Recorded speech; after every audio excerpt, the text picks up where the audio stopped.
Fala pessoal, bem-vindos a mais um AstaCast. Hoje, neste episódio, a gente vai acabar falando sobre os livros que nos influenciaram, né? Por que a literatura é importante nas nossas vidas. A gente vai acabar passando por obras que acabaram influenciando de algum modo na nossa vida, que é importante pra gente, que a gente considera importante por algum motivo dentro da própria cultura pop ou de momentos da nossa própria vida. E para me ajudar a explorar um pouco desse tema, aqui eu vou chamar esse convidado especial que está aqui de vez em quando, né? Ele sempre aparece aqui nos episódios, que é o Hideki Kato, do Lords do Metagame. Saudações literárias, meus consagrados e minhas consagradas. Aqui é o Krato do Lords do Metagame e eu venho aqui novamente no podcast do Jean agora pedir para vocês darem uma chance para o sci-fi, rapaziada. Vamos lá, que é muito da hora. Pois é, e olha que é um tema que o pessoal não tem muito costume de ler, pelo menos aqui no Brasil, né? Exatamente. Mas que é muito bom, né? Mas antes disso, a gente vai para os e-mails. Então vamos lá. Nos e-mails de hoje, a gente recebeu aqui uma cartinha da nossa querida ouvinte Cíntia Kobayashi. Ela tá aí direto com a gente escutando, né? Acompanhando os podcasts assim que são lançados. E ela fala o seguinte: Olá, Jean. Mais uma vez estou dando meu pitaco. Na verdade, não tenho muito o que falar da série do Sandman da Netflix. Para quem não sabe do que se trata, eu fiz 2 episódios do Sandman, um antes de ser lançada a série e um falando sobre a série. Ela tá falando sobre esse que eu lancei a respeito da série. Eu era, até então, leiga no tema. A imagem que eu tinha era bem infantil, aquela da origem dos Guardiões. É interessante isso porque o pessoal me fala bastante isso, que o primeiro contato com o Sandman que eles tiveram era justamente esse da origem dos Guardiões, né? A origem dos Guardiões, eles pegaram justamente o Sandman folclórico, no sentido de que o Sandman, ele é da Grã-Bretanha, né? Ele é da folclore celta e ele acompanha um pouco a cultura ali do pessoal da Escócia, ou do pessoal da própria Grã-Bretanha e acabou que se tornou muito popular entre o pessoal norte-americano, né? Há mais referências mitológicas do Sandman na própria cultura norte-americana, né? E eles pegaram essas referências que eles tinham de contos antigos, né? E eles deram uma minimizada ali, porque se trata principalmente de um filme de criança, né? E ela continua aqui. Porém, devo confessar que me tornei uma fã. Só quero deixar umas coisinhas registradas. Primeiro, eu também esperava que o reino do Sandman fosse retratado de forma mais surrealista. Isso eu bati muito na tecla, porque acho que o ponto forte do Sandman é sempre brincar com essas ideias surrealistas que o sonho pode nos proporcionar, né? E quando ele traz na série um sonhar muito linear, né, pouco surrealista, eu achei que foi um empobrecimento da própria narrativa do Sandman, né? Um lado genial do próprio Neil Gaiman quando se trata das HQs é que em cada arco novo, em cada passagem que ele acaba indo para sonhar o reino dele, ele acaba justamente mudando traços, ele justamente muda formas de se contar a história, até a mesma câmera na qual você tá vendo o Morpheus executar alguma coisa, ele acaba mudando, porque ele quer dar essa tridimensionalidade do sonhar, ele quer trazer esse aspecto abstrato para dentro do que é o sonho, que é justamente esse delírio de ideias, né? A única passagem que eu senti isso dentro da série foi quando acabou que ele tava querendo pegar a recompensa para dar para as bruxas, né, para saber onde estão os itens dele, e acaba ali que ele vai viajando entre os sonhos e aquilo mostra um pouco desse conceito abstrato que eu tô falando aqui. Mas não é tão mal assim na série, né? Eu acho que o que ele propõe, ele explica, né, de uma forma simples ali pro pessoal entender. Eu acho que se misturasse muito surrealismo, talvez confundisse o pessoal de alguma forma, né? Ela continua aqui. Segundo, o primeiro episódio me prendeu pelo visual, mas depois fiquei bastante interessada na história. Apenas o episódio onde o Doutor Destino, acho que é esse o nome, faz o experimento, que eu achei muito longo. Acredito que eles poderiam encurtar essa parte e usar um pouco do episódio para acrescentar mais um pouco de informação sobre a saga em si. Né? Eu acho interessante isso porque eu senti também um pouco arrastado, né? Porque a premissa do Doutor Destino ali, ela é simples entre aspas, né? Ele quer que as pessoas exponham as verdades delas, porque ele acredita que o mundo ideal dele é um mundo sem mentiras, né? Principalmente por causa das tramas, do drama ali em volta com a mãe dele, né? Que aprisionou ele, enfim. Mas o grande ponto é que tem certas cenas e partes ali do próprio Doutor Destino ali na cafeteria que não precisaria ser daquele jeito. Tem certas partes que não faria diferença se estaria ali ou não pro enredo, pra construção de mundo. Obviamente tem uma construção de tensão de fundo, obviamente, você não sabe o que vai acontecer com aquelas pessoas.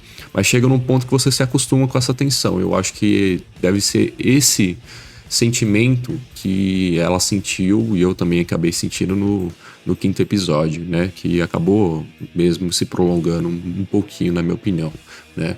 E ela continua aqui. E por último, mas não menos importante, quero parabenizar seu trabalho. Digo isso porque quando assisti a série, depois de ter ouvido seu podcast, me senti como se já conhecesse toda a história. Foi extremamente ilustrativo. Continue assim.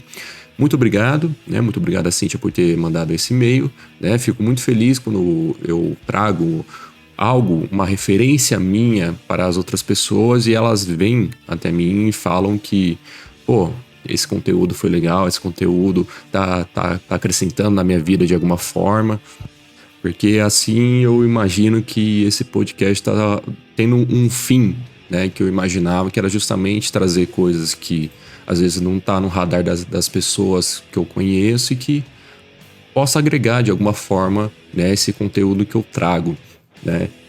Quero agradecer aqui também, a gente bateu recentemente 150 visualizações no Spotify, né?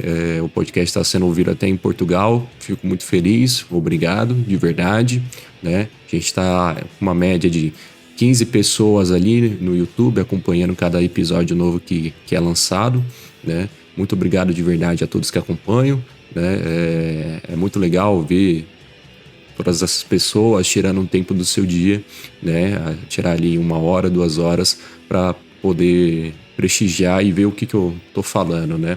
Fico muito feliz de verdade, obrigado a todos. Então vamos pro episódio de hoje. Então vamos lá, vou acabar puxando já um dos assuntos aqui que eu gostaria de discutir com meu querido amigo aqui, o Hideki, né? Você já trouxe, né, um dos temas que eu já ia perguntar, que é em relação a sci-fi. Para quem acompanha o seu podcast, o Lords do Metagame, vão lá, por favor, se inscrevam. Sabe que tem um dos seus programas que é o Litera Hora, certo? E o Litera Hora, ele tem uma proposta justamente de pegar arcos ali, momentos importantes ali dentro de um livro, né? Uma passagem de um livro específico e vocês acabam fazendo um audiodrama relacionado àquele livro, né? Você chama uma galera, como eu também já participei de alguns, e a gente acaba fazendo a passagem.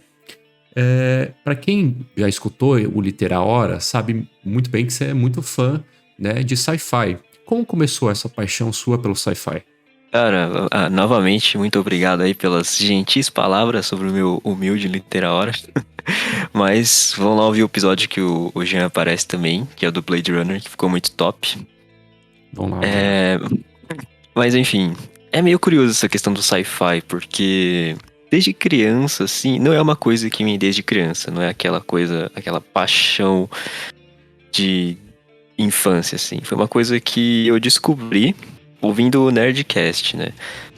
Meados de 2012 ali, o Jovem Nerd tinha feito um Nerdcast sobre ficção científica, a gênese da ficção científica e comentando um pouco sobre obras famosas, né? Autores famosos também. E inclusive tem a participação do Android, né? Que era o Harold. Saudades do Harold, inclusive, né? Saudades. Mas... E eu não sei, aquele podcast, ele me marcou muito porque eles traziam reflexões de humanidade, assim, que eu pensei, caraca, tipo, é possível ter uma discussão desse tipo no livro, em um livro, uma discussão tão profunda, assim, ao mesmo tempo tão interessante, porque às vezes o pessoal, eles pensam em sci-fi como, tipo, sei lá, Star Trek anos 60, sabe? Ah, são naves bolota aí, naves redondas que dá tiro, e tem robozinho que dá tiro e tudo mais, e eu gosto de tentar passar a imagem com o literal de que o sci-fi é muito mais do que isso, sabe? Tipo, o sci-fi é como eles mencionaram em um dos episódios lá. É uma forma de você demonstrar uma, não exatamente uma crítica social, né? Mas um ponto ali da sociedade, da humanidade, de uma maneira mais lúdica, de uma maneira mais, assim, não necessariamente lúdica, né? Mas uma maneira meio implícita de você mostrar que existe um problema que deve ser debatido, deve ser discutido, e não colocar como um problema mundano de agora. Colocar uma pitadinha de fantasia, uma pitadinha de ciência ali, pra dar uma graça na história, né? Então, um exemplo, assim, que eu gosto de falar é do livro O Homem Bicentenário, do Isaac Asimov. Que esse livro é sensacional, ele trata de 1 milhão de tópicos super pertinentes, assim, para qualquer momento da sociedade. E é uma história que, tipo, tem um robô e você pensa, ah, o Homem Bicentenário, nossa, tá, beleza, uma história de um robozinho lá que vive 200 anos. Mas não, tipo, tem todo um conflito interno do robô, dele querer ser um homem, de toda uma evolução do personagem, sabe? E isso você só consegue por via de uma ficção científica, sabe? Acho que essa é a parte mais incrível, assim, que eu acho. Mas você também lê sci-fi, né, Jean? Como é que você começou a gostar? Pô, cara, eu entrei no sci-fi mais depois de adulto, né? Eu, na minha adolescência, na minha infância, eu curtia muito fantasia, sempre curti. Né? Eu fui me aprofundar no sci-fi justamente por obras como o próprio Blade Runner, né? Meu pai, ele curte muito Blade Runner, meu pai, ele curte muito livro sobre filosofia, sociologia, sempre leu a vida inteira dele, sempre via ele lendo. E querendo ou não, né, no sci-fi, justamente ele não é só isso que o Hideki falou, né? Só não é que nem Star Wars ou Star Trek, se bem que Star Wars nem entra em parte sci-fi, é mais fantasia, né? Mas tem pessoal que considera um pouco sci-fi por causa de alguns conceitos, enfim, mas não vou entrar nesse mérito aqui agora. Mas o que acontece? Ele curtia muito o filme do Blade Runner, que foi muito importante ali na vida dele, na passagem da vida dele, né? E acabou que essas questões que o Hideki trouxe, mais de pensamento, mais sobre tecnologia, nosso futuro mesmo, o futuro da humanidade, essas questões internas, existenciais, né, que entra muito em parte de filosofia e sociologia, eles fazem um paralelo muito forte com isso, na maioria dos temas, principalmente o Asimov, né, tem muitos contos e livros que são justamente da exploração desses conceitos filosóficos do que o que é a consciência, o que é ser humano, né? E Exatamente. que acabou me interessando muito, mas só depois que eu tive uma consciência mais madura, né?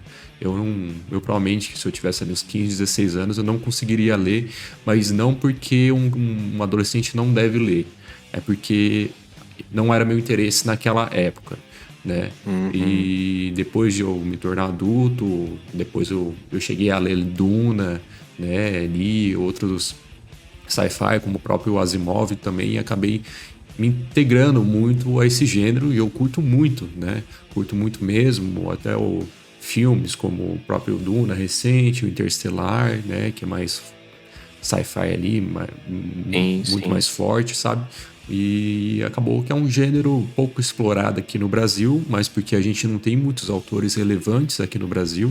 Eu, pelo menos, não conheço, não sei se o Hideki conhece, né? Nacional não conheço também não. Nacional eu acho que não tem, porque é um tema que é muito mais explorado justamente lá fora, principalmente na Inglaterra e nos Estados Unidos, né? Em outros países eu acho que também não é muito explorado. E também não existe muitos autores, né? Aqueles que a gente consegue falar aqui é o próprio Asimov, é o próprio o criador, eu esqueci o nome, mas o criador do Blade Runner, né? É o Philip K. Dick. Isso, ele mesmo, sabe? Fora esses, eu não lembro o criador do Duna também, o criador do Star Trek ali, da saga escrita, sabe? Se você considerar Star Wars como um sci-fi leve ali também, sabe? Mas é isso, é um gênero pouco explorado ainda, né? Porque quem criou o gênero sci-fi, ele viajou muito, é muito complexo de se criar um mundo sci-fi ali, né? Eu pelo menos acho isso, né? Com certeza. E porque você tem que prever o futuro, né? Você tem que prever algo, criar uma base em cima de algo que ainda não existe. Então é muito difícil. Não é que nem a fantasia que a gente cria algo com base em contos, em lendas, mitologias ou até passagens que aconteceram anteriormente, né? E por isso que eu acho que é pouco explorado ainda e que eu espero ver pelo menos um nacional ainda daqui para frente, né? Porque falta representatividade nesse meio, né? Com certeza. Mas uma outra questão aqui, Hideki, eu sei que você faz parte de um clube de livros, né? A gente participa ali da Escola Azuca Gilco, né? Um abraço para todos. E acaba que você faz parte do clube de livros. E como é a sua experiência fazer parte desse grupo? Primeiramente, um salve ao pessoal do clube Literopatos. O pessoal é muito gente boa, me acolheram lá de uma forma muito legal. E, cara, é o primeiro clube do livro que eu participo. E é muito bacana porque ele expande, assim, as suas leituras, sabe? Porque eu sempre tive aquele pezinho ali pra fantasia medieval, sci-fi, um pouquinho ali de terror, mas é mais terror cósmico do Lovecraft. E quando eu entrei no clube lá, eles fazem uma lista, né, de livros. Quem tá no clube sugere alguns livros legais. E a gente vai montando uma lista pro ano inteiro. E foi muito bacana, assim, ler livros que não estariam no meu radar. Tipo, livros que eu definitivamente nunca ia pegar numa prateleira ou baixar na internet. Por exemplo, um livro, assim, que realmente me marcou foi O Senhor das Moscas, que é um clássico, né? Na verdade, é um livro bem antigo, mas é muito bom. E é tão bom assim que eu decidi fazer um literário, inclusive, sobre ele. Tem um episódio lá, se vocês quiserem ouvir e conhecer um pouco mais sobre o livro. Mas, assim, é um livro que, pelo nome, eu nunca, assim, sentiria atraído para ler. Um outro livro também, agora mais moderno, né, que chama A Vegetariana, da Han Kang, que é excepcional, cara. Tipo, a forma que a autora escreve é muito bom, é muito impactante, é perturbador o livro, mano. Mas é muito bom, velho. Então, para quem não participa de um clube de livro, assim, tem vergonha, cara, faz muita diferença na leitura, sabe? Você... Jean deve saber, né, às vezes, como ele lê sci-fi também, ele deve ser um leitor solitário. Então, às vezes a gente lê algum livro muito foda, assim, de sci-fi e não tem com quem debater, sabe? E participar de um clube do livro é você saber que, tipo, no final do mês você vai poder falar, ah, nossa, esse livro é muito bom, ou, ah, nossa, esse livro é uma bosta, tipo, poder debater sobre o livro, sabe? Acho que essa é o grande diferencial de participar de um clube do livro. Então, para você ouvinte que não participa, eu recomendo que você entre em algum clube do livro ou crie um clube do livro com seus amigos também. É uma forma de você sempre se manter atualizado e aberto para novas experiências literárias. Ele tem toda a razão, né? Eu criei um podcast numa visão minha de eu poder falar aquilo que eu não posso falar com gente próxima, né, ali de mim. Porque são coisas que o acesso foi muito diferente, porque cada um tem uma vivência diferente, cada um tem uma experiência diferente, um modo de enxergar diferente, né? E eu, dando esse espaço aqui, eu posso falar com aqueles incomuns a mim, né? E falar dos temas que a gente curte, assim como o próprio RD, que eu curti um sci-fi no caso, né? E quando a gente entra, no caso do RD, que ele entra num clube do livro, né? Isso acaba forçando ele a viver outras experiências, né? Outros livros que marcaram outras pessoas, influenciaram a vida de outras pessoas. que eu falo isso? O livro, né, a escrita, ela é, se não a primeira, né, a segunda forma de expressão mais pura do ser humano, né? A primeira ali é o desenho e a segunda é a escrita, né? Eu falo isso porque antigamente, né, os homens pré-históricos, eles desenhavam nas paredes para retratar aquilo que eles viam ou sentiam, e o ser humano depois criou a caligrafia, a escrita, para justamente se expressar. Mas a caligrafia e a escrita não é nada mais que um desenho que você entende, né? Uma forma de rabiscar algo que você entende. E o livro, ele passa uma emoção, ele passa uma vivência para você, né? E quando você está em contato com essa vivência dos outros, por uma consciência coletiva, essa mesma consciência coletiva que eu bati na tecla no episódio anterior do que por que você deveria jogar um RPG de mesa, né? Vão lá escutar. E que essa consciência coletiva força você a viver outras experiências, outras opiniões, outras formas de se expressar, né? E essa experiência que o IDEC traz pra gente aqui, dizendo que esses livros que provavelmente ele não leria, ele ficaria por fora do radar dele, acaba sendo muito relevante para a própria experiência dele e pode acabar acarretando justamente na vivência dele de alguma forma, né? E como ele mesmo disse, como eu sou uma pessoa que lê solitariamente, isso acaba justamente não me influenciando, o que é muito ruim. Mas, obviamente, se você tiver sede, justamente, por viver coisas diferentes, aí você tem que correr atrás, é um pouco mais difícil, mas esse que é o lado bom, justamente, de você compartilhar ideias e coisas em comuns, como o gosto por literatura, né? E uma questão aqui, que eu estava pensando aqui enquanto eu falava, né? Você chegou a propor algum livro de sci-fi lá pro pessoal? Já, eu propus o...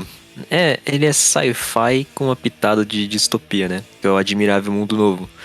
Eu propus a leitura dele lá já. E, inclusive, eu propus a leitura do Guia do Mochileiro das Galáxias também, primeiro volume. É um ótimo livro, né? É muito bom, cara. Para quem não leu ainda, né?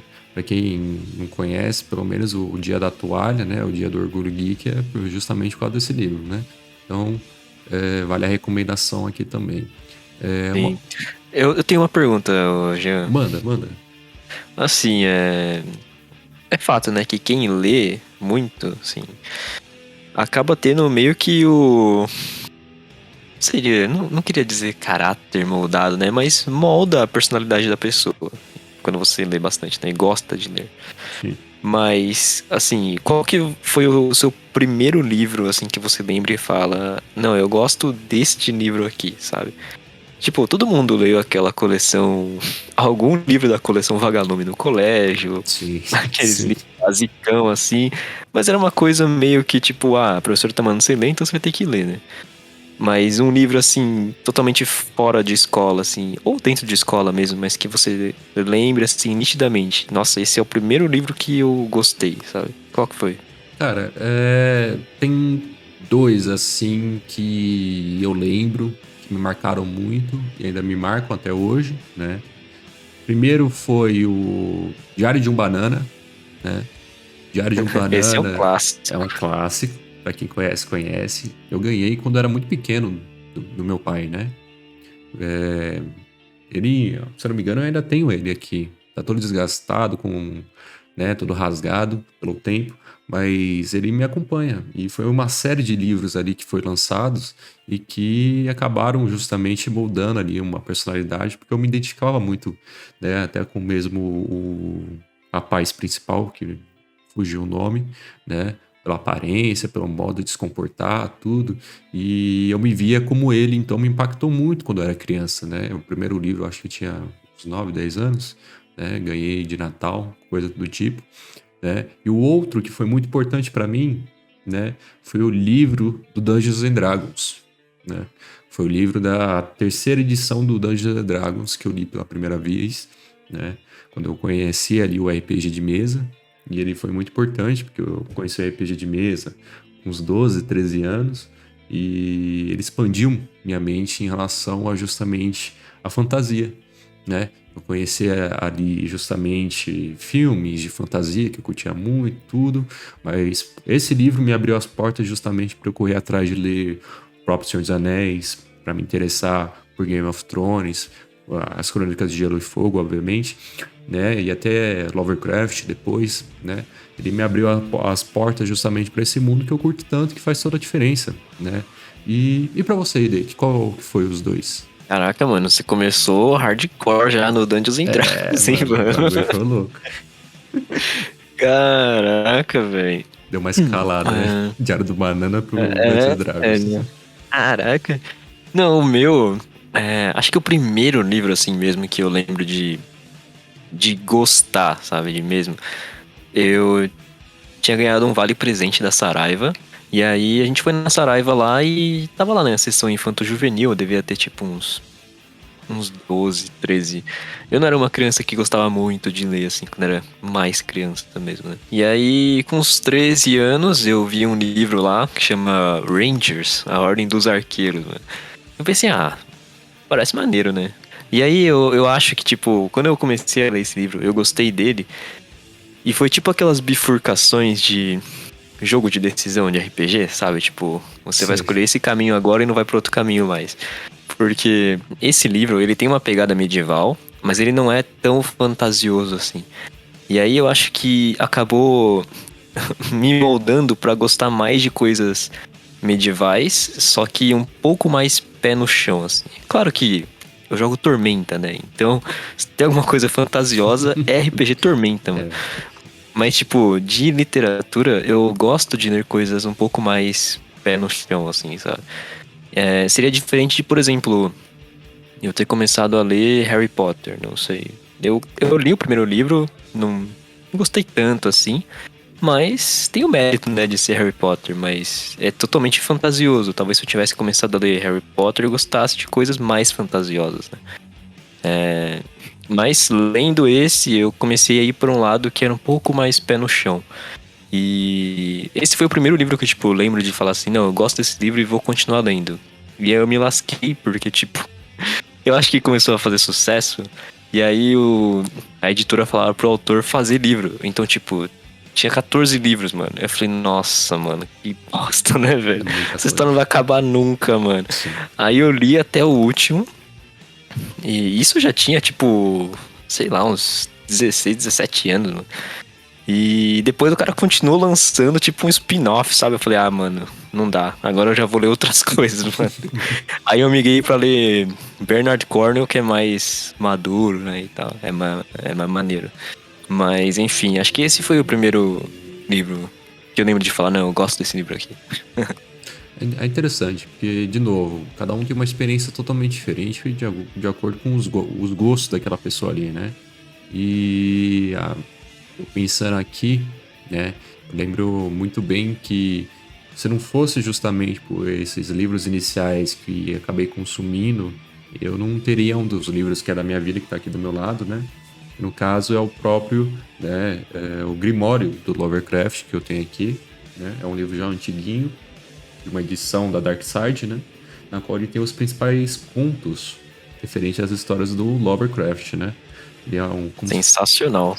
Muito foda, né? Ele é um tombo todo verde do capeta aqui, né? Tem o Túlio na capa. Mas por que eu digo isso? Porque o Lovecraft, ele foi a primeira vez que eu senti medo com o livro, né? Foi o primeira forma de mídia tradicional ali, o livro mesmo, tirando filme, tirando outros gêneros, que quando eu terminei de ler, quando eu era menor, eu não consegui dormir depois, com medo, né? Porra, mas você leu com quantos anos, mano? Porque...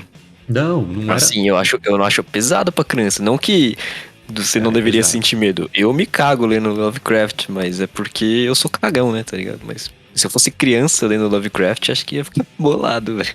Não, então, porque assim, eu conheci com Lovecraft já adolescente, 16, 17 anos. Não foi tão jovem, não. Mas achei que você tava lendo com 10 anos. Não. Nem pensava nisso naquela época. Só queria saber jogar RPG só. Mas o grande lance é que eu lembro o primeiro conto que eu li do Lovecraft foi o do Dagon, né? E Nossa, esse é sinistro, esse é velho. pesado, cara. E assim, realmente, foi isso que o Hideki disse. Os contos do Lovecraft, eles são pesados, eles não são pra criança nem pra adolescente, eu acho, né?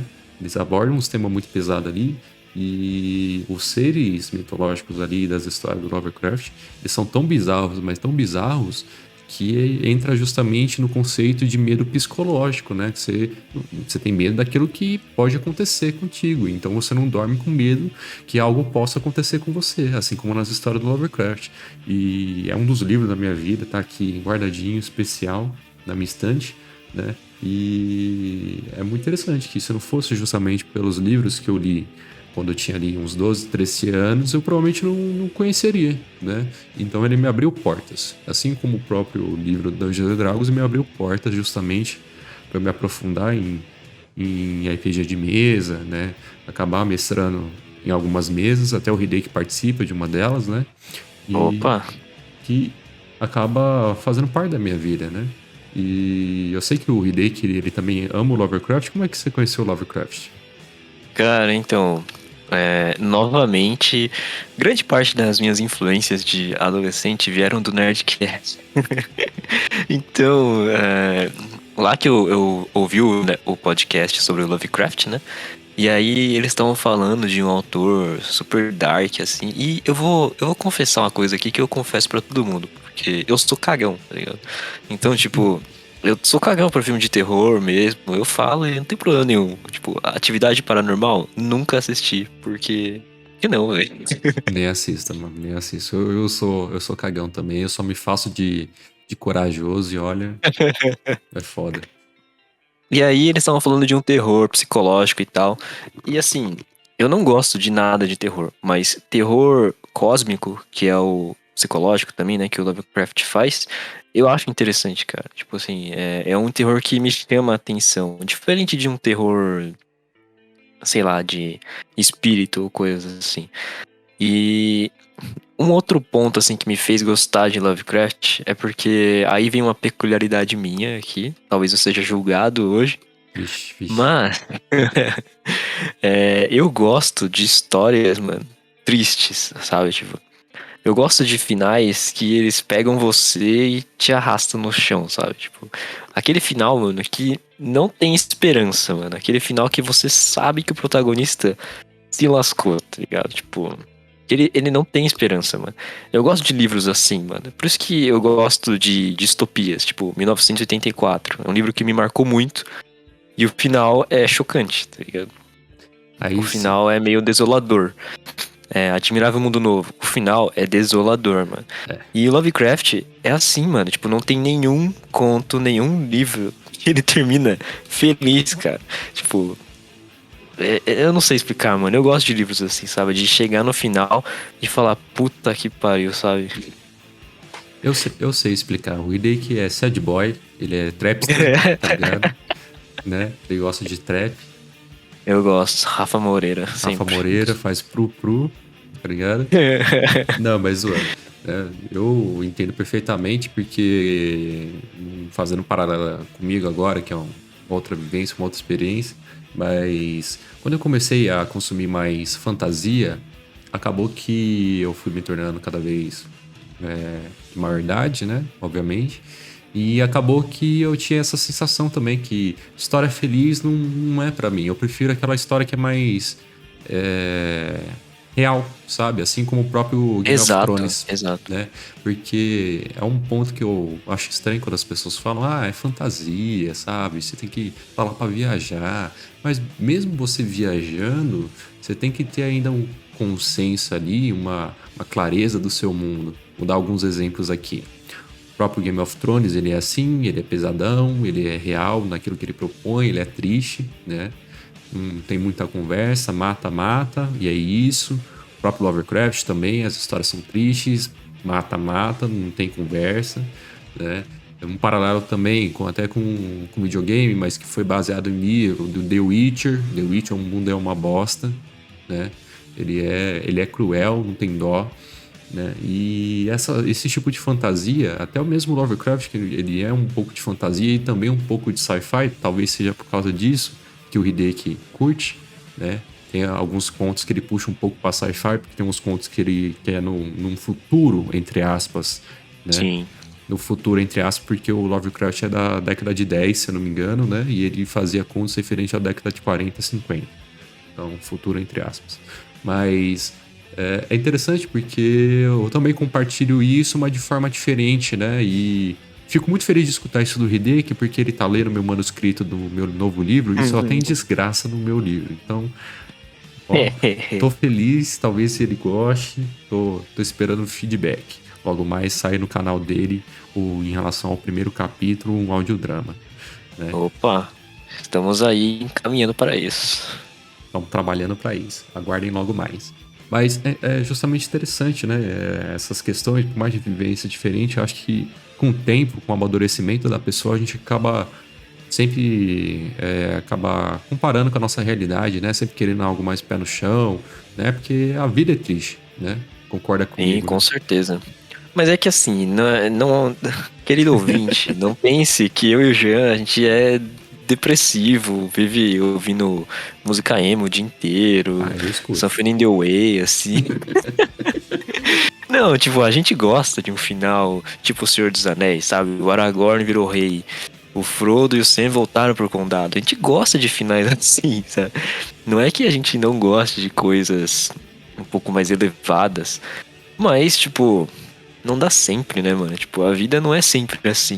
E aí você vê algumas histórias que se aproximam mais do que você viveria, eu acho que dá esse sentimento de proximidade com o livro. Por exemplo, assim, né?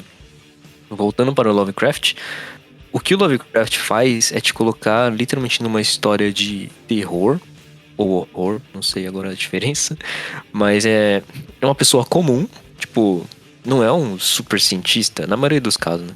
Um super cientista, um super policial, um super herói. É uma pessoa comum que enfrentou um cenário super bizarro e perturbador e ela tem que conviver com isso agora, sabe? E é como você conviveria com isso também se você fosse o protagonista daquela história. Então, quando você for ler Call of Cthulhu, você vai ver que ele é contado como se fosse alguém te contando uma história. E, não sei, o tipo de escrita do Lovecraft faz com que você se aproxime desse personagem, sabe? Desse protagonista também. E você pense, nossa, mano, o cara tá perturbado, mas eu também tô, sabe? Então acho que é essa proximidade que faz ter graça em ler Lovecraft, mano. Não sei se o Jean concorda, né? Não, super concordo, né? Acho que é o ponto-chave, na verdade, das histórias do Lovecraft, porque pode acontecer com você, né? É diferente de uma história, fazendo um paralelo aqui, como quadrinho de super-herói, né? Vai ser uma comparação meio estranha, mas vocês vão entender. Por que eu falo isso? Porque quando você lia um quadrinho específico, né, ali da década de 80, 90, não importa o super-herói, você sempre tinha a noção que nessa linha reta do começo e o fim, não importava o meio. O fim era sempre o mesmo. Que era o quê? O super-herói vencendo o vilão. Exato. Na sua maioria. E isso acontece muito em filme também. Né? Se pegar a maioria dos filmes dos anos 80, 90, os famosos, né? Vamos pegar aí. Exterminador do Futuro, Top Gun, não sei qual, enfim. Esses filmes que são muito famosos. É sempre essa linha começo e fim, e sempre o bem vencendo o mal. Né? A gente foi acostumado a isso, porque é aquela típica jornada do herói, né? Tem toda aquela saga em volta para você chegar no mesmo ponto e você ficar satisfeito quando o herói vence o vilão. O ponto principal do porquê que choca, né? Porquê que agrada justamente atualmente esses temas mais pesados, né? Como por exemplo o Deadpool, que foi um filme que fez muito sucesso. A série Game of Thrones fez muito sucesso. Casa do Dragão voltou aí. Logo mais sai um podcast a respeito, também tá fazendo muito sucesso, né? Mas por quê? Porque eles desconstroem os conceitos básicos da jornada do herói, né? Aquela sempre jornada do herói, o herói bonzinho, o herói que vai fazer algo bom, ele acaba sendo derrotado uma primeira vez, aí ele vai com uma pessoa mais velha, uma pessoa mais sábia, uma pessoa mais inteligente que vai ensinar ele alguma coisa, né? Uma mensagem ali do filme ou do texto. E quando ele vencer o vilão, você vai falar, ó, fez sentido a jornada dele. Mas quando se trata justamente desses autores que eu disse anteriormente, a jornada ela é desconexa. Então, assim, da linha do começo ao fim, ela pode ter uma bifurcação dando 3 fins diferentes. Uma, o herói morre e consegue derrotar o vilão. Uma, o herói ele acaba vencendo o vilão, mas ele perde um braço. E o outro, ele acaba morrendo e o vilão ganha. Assim, dá uma credibilidade na jornada dele, e esse clichê, justamente, da jornada do herói, ele é quebrado, né?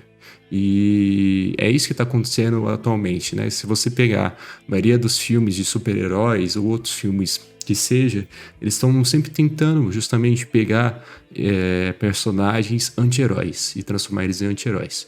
Filmes que fizeram sucesso. O Coringa é isso.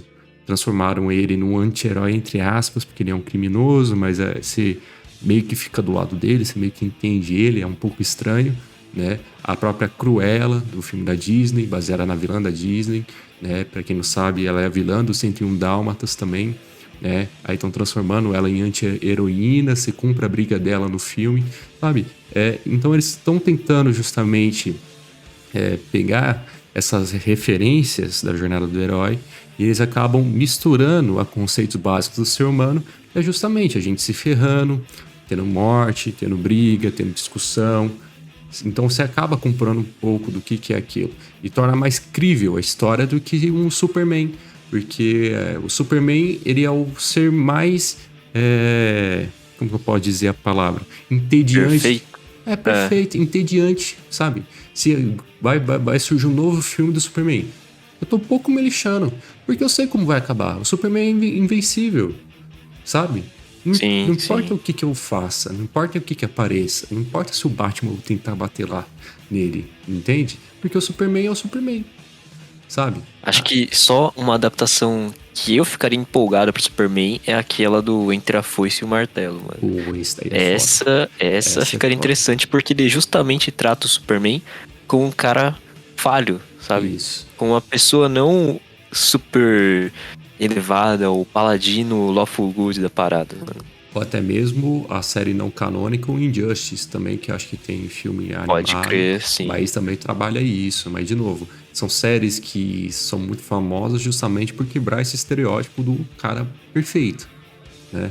E esse que é o ponto. Eu acho que hoje em dia é muito mais crível você trabalhar personagens não perfeitos do que o ser perfeito ali, a jornada do herói básica. Assim como no próprio filme do Star Wars, né? Que eles tentaram fazer isso com o Kylo Ren, né? Nos últimos filmes, e foi uma bosta. Eles não fizeram direto. Não rolou, mano. A gente não comprou, mas por outros motivos que eu não vou entrar agora nessa treta. Né? Mas, ó, tem um livro e um filme que ele retrata exatamente essa questão da quebra da expectativa do modelo de história feliz que a gente tem, sabe? O filme e o livro, né, com o mesmo nome, Eu Sou a Lenda. Cara, você já assistiu ou leu o livro? Eu já li o livro, mano, e já assisti uns pedaços. Puta, esse daí você tem razão, cara. Cara, o livro é sensacional, cara. É sensacional. Tá no meu top 5. E o filme é uma bosta, mano. O filme é muito ruim, velho. Porque o principal conceito que tem no livro, eles arrancaram, né, cara? Esse é o problema. Esse é um podcast spoilers free ou a gente pode comentar sobre Eu Sou a Lenda? Ah, mano, Eu Sou a Lenda é antigo pra caralho. Pode meter bala. Mete bala. Do livro? Pode falar do livro, cara. Já faz muito tempo que foi lançado. Bom, eu acho que é válido a gente falar do livro porque assim as pessoas podem esquecer do filme e ler o livro porque realmente vale a pena, mano. Concordo. O livro, ele é totalmente diferente do filme porque ele tem uma pegada de terror. Também é um livro de terror que eu li e eu me surpreendi de ter lido porque eu sou cagão, mas é muito bom mesmo. E tipo, ao invés do personagem protagonista ser um super cientista policial pica das galáxias lá de Nova York, o cara é um cara normal que sobrou. Tipo, tem essa questão dos vampiros mesmo, que só ele é considerado o normal ali, porque toda a sociedade em volta dele se transformou em vampiro. E a saga do livro inteiro é ele tentando sobreviver. Então todas as noites os vampiros vão ali na porta dele, quebra coisa, fica chamando ele, tipo, eles não são totalmente acéfalos, assim, igual no livro, no filme eles mostram, né? Sim. Eles ficam chamando o cara. Eles falam, Neville, sai daí, sai daí. E aí, tipo, apela muito pro psicológico do cara. Fica uma vampira lá, nua, chamando ele. E ele, tipo, às noites, um monte de noites sozinho e tal. Ele fica, será que eu devo ir? Não devo ir, não sei o quê. E ele te dá uma vibe muito opressora, assim, sabe? Você vê, você sente a solidão do cara, né? E aí, ele passa o livro inteiro, né? Durante o dia, indo na casa das pessoas e batendo uma estaca no coração, porque aí os vampiros morrem. Ele acaba descobrindo isso. Só que aí chega um dado momento que aparece uma mulher e aí ele acha que ele é normal. E, mano, dá mó treta lá, ele dá uma história monstra. E no final do livro, que o livro ele te quebra, assim. Aparecem vampiros que são inteligentes e capturam ele. E aí ele descobre que essa mulher que tava com ele lá, que ele achou que era normal, era uma vampira inteligente. E aí ele é capturado. E uma das últimas cenas do livro é ele sendo sentenciado à morte porque ele tava matando os vampiros, sabe? E aí ele se toca, assim, que ele tá numa cela e ele vê um monte de outros vampiros, assim, no pátio, acho que é do lugar. E ele pensa, não, existe uma sociedade toda fora que eu tô totalmente fora disso. Tipo, agora eu sou a lenda da parada, sabe? E aí vem o título do livro, eu sou a lenda. E aí o livro te quebra nessa hora, mano, porque você fala, puta que pariu, mano. Tipo, eu tô acompanhando a história do cara desde o começo. Você se identifica com o personagem. E o livro chega, o autor chega e fala assim: não, cara, tipo, tá errado. Você é o vilão da história, mano. E, tipo, é muito foda. E eu não sei por que o Will Smith não fez um final assim, velho. Tipo, mano, não dá pra acreditar, velho. Mas de novo, porque eu vou dar o meu pitaco aqui. Eu acho que eles não tiveram culhão de fazer isso, adaptar direito, justamente porque tava de novo nesse foco interminável de pô, o Will Smith só tava fazendo filme na qual ele era herói. Na qual ele era herói. Até o Esquadrão do Suicida, na qual ele participou, ele tentou dar um ar de herói pra um personagem que não é herói, entende? Né? É verdade. E fica desconexo porque ele sempre quer ser herói. Porque o caso é um puta ator, né? Nome gigante, todo mundo conhece, enfim. Não vou entrar no mérito disso, mas o grande lance é que não tiveram culhão mesmo, porque era um ator grande, provavelmente ele não aceitaria. Eu acho que se fosse um Leonardo DiCaprio ali, provavelmente ele faria, né? Porque ele já fez temas parecidos, como o próprio Ilha do Medo, né? Ele tem uma premissa meio parecida, mas um pouco diferente, sabe? Mas o livro é incrível mesmo, essa parte na qual ele repara justamente que quem é o errado da história é ele, que na verdade o pessoal que estava ali pesando na consciência dele, na verdade não queria tão mal assim dele, né? Na verdade ele que era o estranho da parada, sabe? Então é muito foda e isso com certeza só pôde ser proporcionado no livro, né? Esse que é Sim, o sim. lado bom de literatura em si. Por exemplo, o próprio Game of Thrones, né? Game of Thrones todo mundo curte, todo mundo conhece. Só que o lado bom do Game of Thrones é que quando você compara com o livro é muito mais recheado. O livro tem muito mais coisa. Obviamente é porque é um monte de volume, puta grosso pra caralho. Mas o grande fato é que numa série, num filme, eles precisam encurtar, eles precisam tirar coisas, né? Que muitas vezes são a base, a fundação ali da própria história e que poderia agregar justamente no sentido, como o próprio Eu Sou a Lenda, a base do sentido estava justamente nessa descoberta, nesse momento, e o que não teve, né? E isso quebrou totalmente o filme, isso tornou o filme Sim. desagradável, assim como o próprio Esquadrão Suicida que eu tinha dito anteriormente. O cerne da parada era justamente eles não serem heróis. Essa é a graça do Esquadrão Suicida. Tanto que no Esquadrão Suicida 2, feito pelo James Gunn, né? Ele sacou isso. E é um puta filme legal, sabe?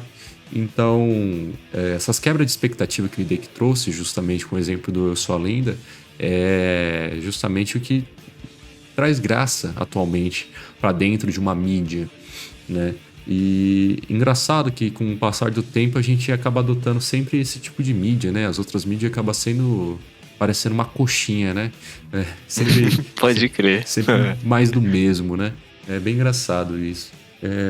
Um detalhe aí que você falou Manda. de como que quando você transpõe a literatura pra, sei lá, uma versão audiovisual, ele perde bastante coisa, né? Sim. Existe um caso que, tipo assim, é meio que uma exceção porque foi muito perfeito, que é Senhor dos Anéis. Porque, tipo, o livro é sensacional. E o filme é muito bom também. Só que, tipo assim, existem coisas no livro que ele compõe muito mais o cenário do que você consegue enxergar no filme. O que eu quero dizer assim, por exemplo, né? Quando o Tolkien ele escreve lá, ele tá descrevendo pra você o cenário, ele sempre fala assim: ah, porque estamos indo para a torre de Barad-dûr, ou a torre de não sei o que, a torre Minas Tirith. E tipo assim, todas as palavras que o Tolkien colocou lá, elas têm um significado que compõe aquele cenário. Sim. É diferente de você transpor isso pro cinema, tipo, não fica natural toda vez que aparecer, tipo, ele quiser mencionar isso, o Aragorn falar, não, nós estamos indo para a Torre de Minas Tirith. Aí depois aparece o Legolas falando assim, não, mas será que estamos indo para a Torre de Minas Tirith? E, tipo, fica meio que... não fica real, sabe? E quando o Tolkien descreve isso pra você, parece muito mais real. Tipo, é uma coisa que o Peter Jackson conseguiu fazer, essa transposição, mas que esse é um dos elementos que a gente acaba perdendo quando transpõe de um livro pra um filme, né? No caso. Então, acho que no próprio Senhor dos Anéis, né, na trilogia, depois com o Hobbit ali, acho que um ponto crucial que dá essa vantagem justamente são duas vantagens, na minha opinião. É que o Tolkien é muito ilustrativo, né? Ele é muito famoso justamente pela escrita dele ser chegar a um ponto de ser maçante, do tanto que ele descreve as coisas. Né? Ele é muito perfeccionista, ele fala ali da lasca da madeira que tá saindo, que tá batendo no dedinho mindinho de não sei quem, sabe? Ele é muito minucioso nesses detalhes. E o próprio o Peter Jackson também, por ele ser muito respeitoso com a obra, né? Porque o Tolkien, ele não é qualquer autor, né? Não tô menosprezando outros, mas assim, ele tem uma relevância muito grande, até mais do que os outros, né? Eles influenciaram a maioria das pessoas que vieram depois com fantasia no geral, sabe? E então eu acho que vai um pouco do respeito ali, justamente pela obra, né? Sim. Que acaba justamente me pegando aqui a ideia que muitos dos autores, eles quando eles transpõem um roteiro de um cinema baseado em um livro, acaba que muitas das vezes eles querem inventar a roda, na minha opinião, né? Eles querem dar um novo conceito, um novo ar ali para aquele significado, uma outra visão que não precisa, sabe? Que a missão, o modo de fala ali, o que ele está passando, a mensagem que está passando, ela já está concluída. As bases que foram estabelecidas, elas têm um propósito. E quando você arranca uma base, acaba que surge justamente Frankensteins dentro da história, né, que não conectam muito bem. Por que eu falo isso? O pessoal acaba reclamando um pouco comigo porque eu comparo demais uma obra de mídia, como cinema e série, justamente com o livro ou HQ, se ele tem. Né? Mas é quase impossível não comparar, porque, de novo, as bases foram estabelecidas por alguma mídia. Né? Então ela tem que ser mantida porque ela tá ali por uma função. Né? Vou dar um exemplo aqui que acabou surgindo na minha mente. Vai ter a nova série do Senhor dos Anéis no mês que vem, certo? E eu vi bastante gente reclamando sobre elfos negros, né? O pessoal sendo morenos e sendo elfos. Na minha opinião, isso não influencia na história. Isso não vai influenciar nada na história. Pode acontecer, isso pode dar uma justificativa que eles são elfos da floresta, outro tipo de elfo. Não tem importância pra mim nesse quesito. Não sei quanto ao Tolkien, mas como ele não especificou isso em detalhe, especificamente, né? Por mais que a mitologia dele ali fale algo do tipo, acaba que pra mim pode passar. Não sei a quanto outras pessoas.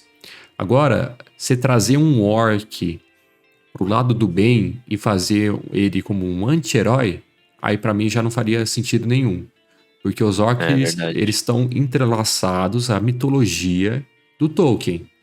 Aí não faz sentido nenhum, porque eles nasceram e morrerão com um propósito, que é justamente ficar do lado ali do Lorde das Trevas, né? O Sauron ou o Morgoth, enfim, esses caras que criaram eles, sabe? Então aí pra mim não faria sentido.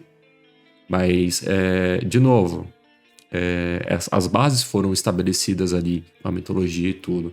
Então tem certas convenções que pode e não pode, mas sempre vai acabar comparando uma obra com a outra, porque uma é derivada da outra, né? Não tem como você acabar não comparando, né? O pessoal acaba ficando um pouco puto comigo porque eu comparo demais as obras, né, com os respectivos livros ou HQs. Como o próprio Thor, que eu reclamei muito no podcast, que eu comparei demais com a HQ, mas é impossível, porque o cerne da história, a base da história, ela tá toda ali, né? E o que você acha sobre isso, Hideki? Ah, total, cara. Tem que comparar, mano, porque no final, ele tá. Quem tá produzindo, né? Seja o diretor, sei lá. Tá produzindo pro espectador, né? Que é a gente. E, tipo, é o público, né, mano? E a gente tem o direito de falar, não, isso tá muito zoado, cara. Ainda no Senhor dos Anéis existe outro exemplo aí, que é no Hobbit, que é o romance lá da Tauriel com o Kili, velho. Sim, não Tipo, faz sentido nenhum. não faz sentido, cara. Ele quebra totalmente a vibe de elfos contra anões e toda a vibe de bromance que teve entre o Legolas e o Gimli, sabe? Tipo, Sim. o que eles tiveram ali, o Legolas e o Gimli, era uma amizade genuína e única, que nunca tinha acontecido antes. E aí você fala assim, não, mas uns 50 anos antes a elfa se apaixonou por um anão. E você pensa, ué, mas... E aí? Tipo... Mas não era assim, tá ligado? Tipo, isso é uma coisa totalmente inventada. E não deveria, mano. Tipo, ali ele realmente quis inventar a roda, mas... Eu entendo Nossa, por que ele quis fazer isso. Eu vou dar uma justificativa aqui, mas não é uma justificativa do meu coração. Porque pra mim não faz sentido nenhum mesmo. Mas por quê? Porque quando a gente pega filme assim norte-americano, sempre tem uma proposta justamente de ter um personagem se relacionando com outro ou outra, né? Sempre tem um casal, alguém pra você admirar, shippar. é E verdade. ele traz muito do conceito shakespeariano do Romeu e Julieta, que é um amor proibido, né? Justamente o elfo e o anão, os dois que têm rixas ali desde o seu nascimento dos dois, né? É, a- seus reinos não se dão bem, já tem guerra direto e não faz sentido. Então ele traz justamente esse conceito de amor proibido, esse clichê de amor proibido, né? Mas de novo, o problema não é você querer adaptar, é você fazer direito. Esse que é o foda. E quando as bases já estão estabelecidas, como no caso do Hobbit, Senhor dos Anéis, né, da mitologia do Tolkien, acaba que quando ele faz isso, é que nem o Hideki falou, ele está tentando inventar a roda para algo que não dá. E a própria relação do Legolas com o Gimli, ele é uma relação de amizade barra rivalidade, né? Eles estão sempre ali batalhando, entre aspas, para tentar mostrar quem é melhor, sempre tem uma rixa, sempre tem uma piada, né?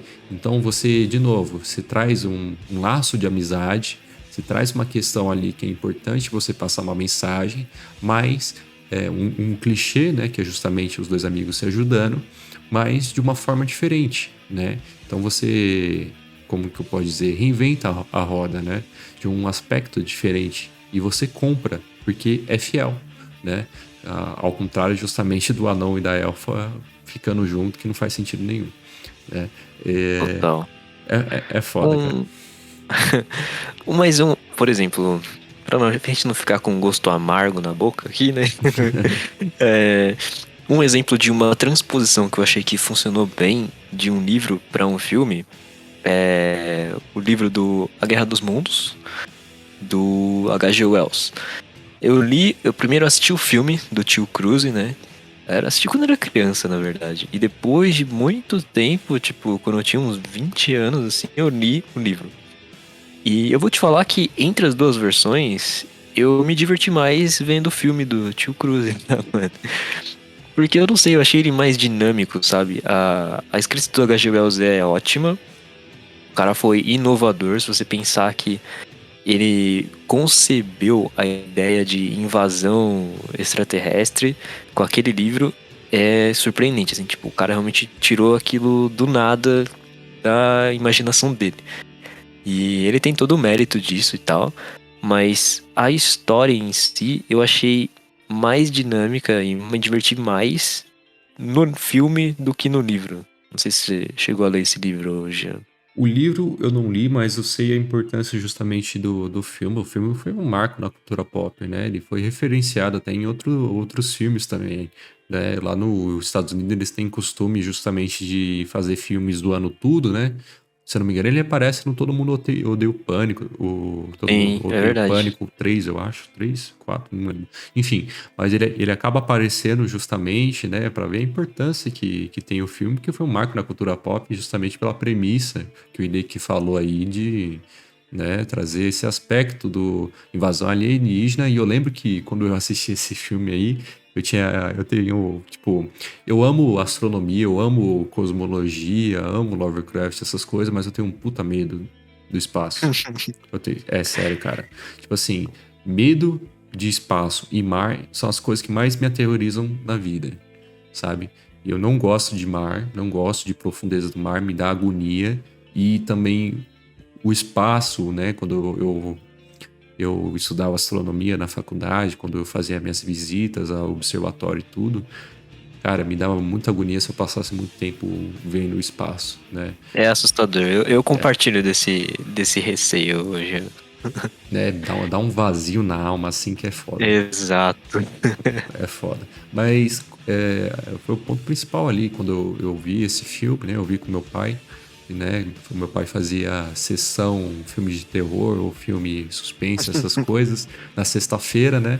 E ele colocava todos os filhos pra assistir, porque ele falava que se quem não assistisse com ele, o bicho ia pegar, né? Se ficasse sozinho. Aí todo mundo assistia, né? Mas eu lembro que ele é um filme muito bom na mensagem que ele passa, mas uma crítica minha aqui, tá? A jornada que tem ali no meio eu não comprei tanta, né? Eu lembro que eu fiquei, tá bom, beleza, né? Mas um paralelo que eu faço aqui é aquele a Rua Cloverfield, tá ligado? Cara, eu gosto da premissa desse filme, mano. Então. Mas o que você não gosta lá? Mano, sei lá, eu não sei se tava muito acostumado a ver filme do Tio Cruise, justamente porque meu pai ele gostava dos filmes dele na época dos anos 80, 90. E aí eu não compro os filmes porque eu acho que ele é sempre o mesmo personagem, tá ligado? O ator, o personagem, ele sempre faz o mesmo personagem do filme. Mas, tipo, eu acho que o paralelo que eu fiz justamente com o Cloverfield, né, essa premissa justamente do ser ali que você não conhece e tudo, o causa e efeito do filme no Cloverfield ele é muito mais imediato, então você compra um pouco mais, eu acho também com a ajuda justamente da filmagem, por ser aquela filmagem a Bruxa de Blair, né, o pessoal filmando, aí parece que você tá... Então eu comprei mais a emergência da situação, deles terem que sair correndo, deles terem que justamente se abrigar, morrer, enfim. Então, essa emergência eu acho que é o foco dos dois filmes, né? Essa emergência de poder se salvar, né? Eu acho que eu comprei mais no Cloverfield, mas talvez por esses modos e porque eu não gosto muito do Tio Cruise, não, pra falar como ator, né? Ele tá bem no Top Gun, mano. Você acredita que eu não assisti esse Top Gun novo aí? Cara, é bom, hein, mano? Eu recomendo, velho. É É bom? divertido. Eu tô com Uhum. preconceito, hein? Eu vou falar, É. tô com preconceito. Não, é tio Cruz fazendo tio Cruz, mas é bom, velho.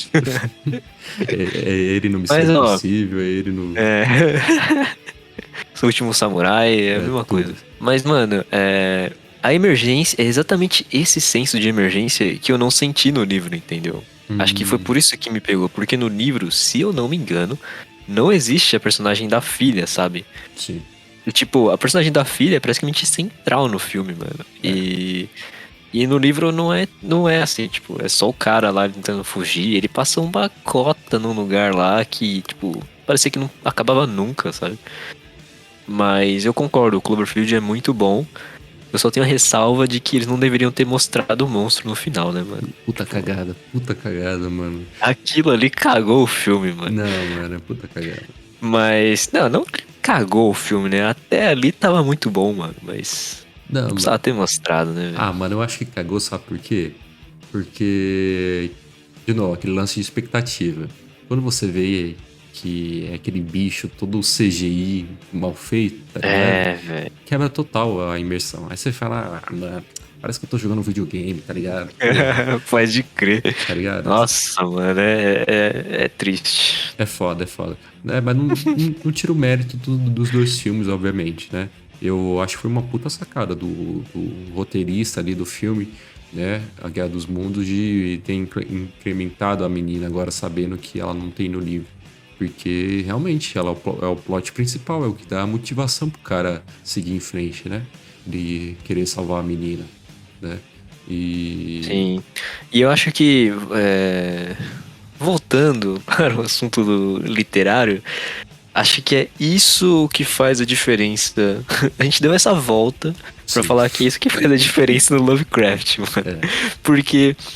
E é por isso que eu acho que é tão difícil você conseguir transpor uma obra do Lovecraft, assim, de uma forma tão aterrorizante quanto, sabe? Porque É. no livro, ele é totalmente a sua imaginação, cara. Tipo, é 100%, mano. Nem as descrições que os personagens fazem, eles não conseguem descrever, porque é inominável, sabe? Sim. O conto do. Acho que o nome é Sussurros na Escuridão.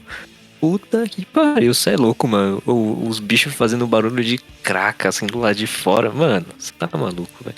E em nenhum momento ele fala assim, não, o bicho é desse jeito. E ele nem fala assim, é um bicho, sabe? É tipo, é alguma coisa, mano. Ele nem sabe classificar como bicho, porque ele não sabe se é um animal, um ser.